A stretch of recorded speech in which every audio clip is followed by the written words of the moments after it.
नमस्कार, तुमच्या सगळ्यांचं पुन्हा एकदा स्वागत आहे माझ्या यूट्यूब चॅनलवर।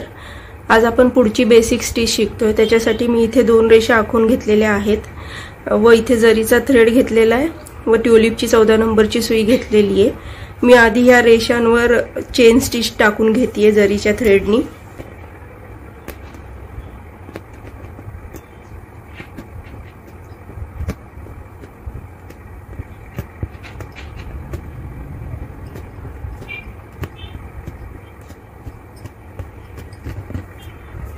मी इथे चेन स्टिच टाकून घेतलेली आहे। आता मी सिल्कचा थ्रेड घेते आणि ही 3 धाग्यांची सुई घेते। मी आधी ह्या रेषेच्या बाहेर जी चेनच्या बाहेरच्या साइडने मी थ्रेड वर घेणार आहे।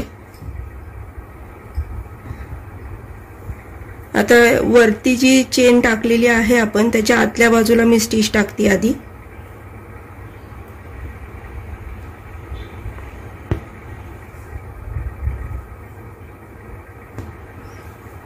आता दुसरी लॉक स्टिच जी टाकणार आहोत आपण ती चेनच्या बाहेरच्या बाजूला टाकायची आहे, चेनला चिटकून।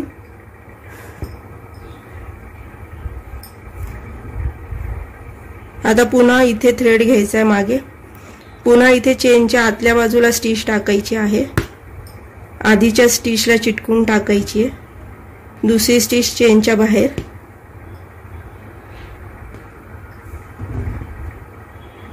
पुन्हा मी आता वरती टाकणार आहे चेनच्या आतल्या साइडला एक स्टिच, दुसरी चेनच्या बाहेर।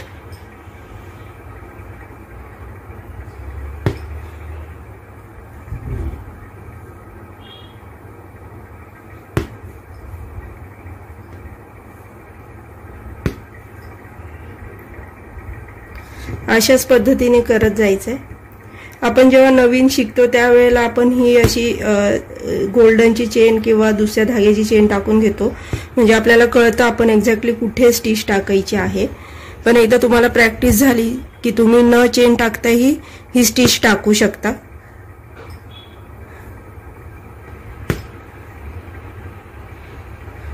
आणि आपण जेव्हा सुई धागा वरती घेतो ना तेव्हा खूप जास्त असं ताणून घ्यायचं नाहीये।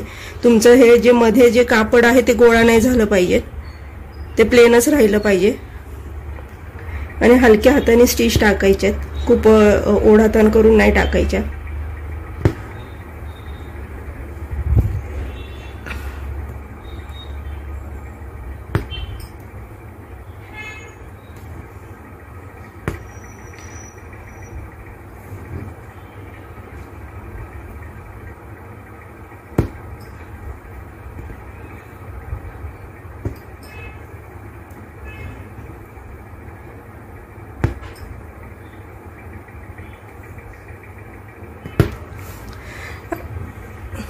आणि या गाइडलाइनचा उपयोग केल्यामुळे ह्या स्टिचचा उपयोग करून आपण जेव्हा ही स्टिच टाकतो त्यावेळेला तुम्हाला इथे ज्या नॉट्स दिसत आहेत त्या एका रेषेत येतात।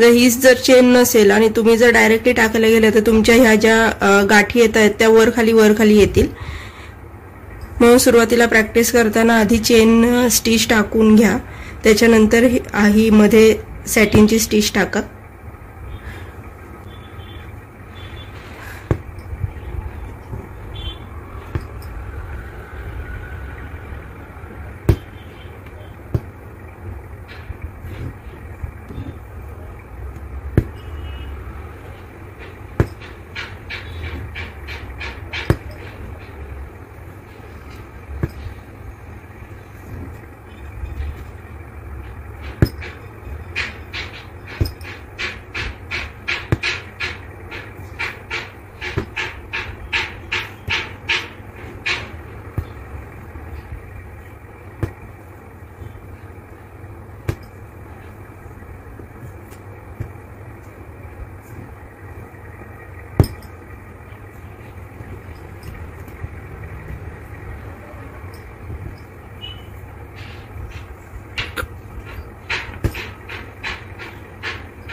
अशा प्रकारे आपली सॅटिन स्टिच पूर्ण झालेली आहे। ही स्टिच टाकताना आपण लक्षात ठेवायचं असतं की स्टिच एकदम जवळजवळ आली पाहिजे, मध्ये गॅप नाही राहायला पाहिजे, जेणेकरून खालचं कापड नाही दिसत, तरच ती स्टिच चांगली दिसते।